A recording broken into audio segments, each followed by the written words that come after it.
point, I guess the Minister of Budget and Planning will take the lead. But now you invite the Honorable Minister of Budget and Planning to make his presentation in the House.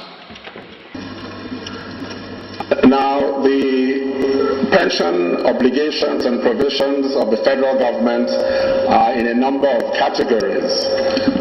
The Office of the Head of Service, civilian pensions, military pensions, police pensions, customs, immigration and prison pensions, universities pensions, parastatals and railways pensions, DSS pensions, military intelligence agency pensions, and the Retirement Benefits Bond Redemption Fund. Most of these categories were up to date. However, there are problems with the Retirement Benefits Bond Redemption Fund. There have been issues of reconciliation of the numbers there for budgeting purposes. I will just refer you to perhaps maybe some of the figures which you quoted. The total outstanding liabilities for federal government pension from January to December 2016 stands at about 91.4 billion, and only about 50 billion was appropriated in the 2016 Act. That's the Appropriation Act. Now my question to you, Honorable Minister, is how will the budgeting process ensure adequate appropriation of the amount required to promptly pay the outstanding liabilities? Thank you. Until we reconcile, I don't know. However, I did say that we're going to have to look for creative ways of raising funds, because I doubt whether we'll be able to accommodate everything, because there are just limited funds.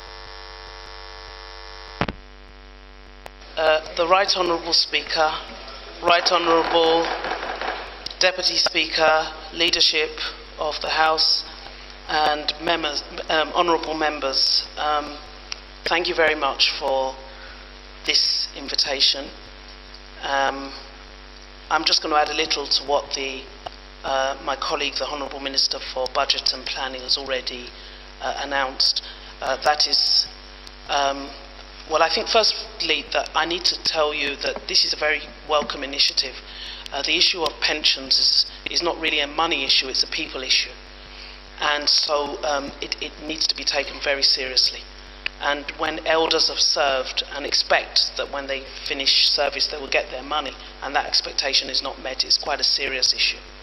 And so the President, as the Minister has said, has asked for a committee to be put together to try and reconcile and get to the bottom of some of the issues. But let me speak to one or two of the questions raised and shed some light from the finance perspective on why we have these shortfalls in payment.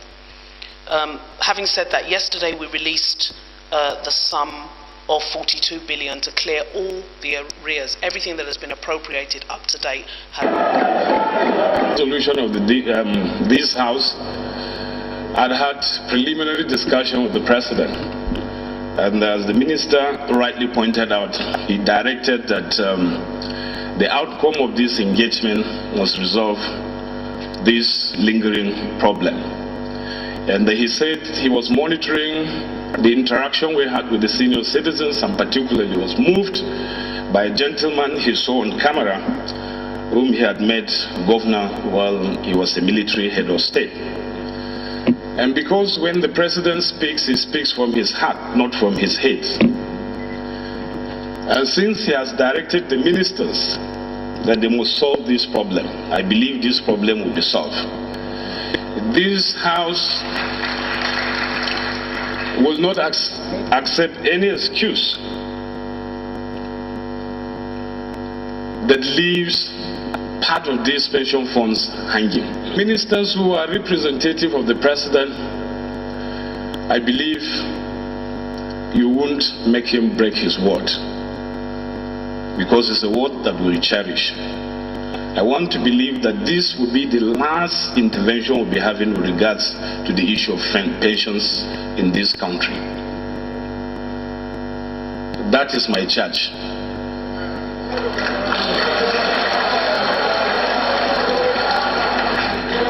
And the message I'll be sending, or the House will be sending to the President through the ministers, is that when you meet him to brief him on the outcome of this engagement, just tell him that we have taken his word to the bank.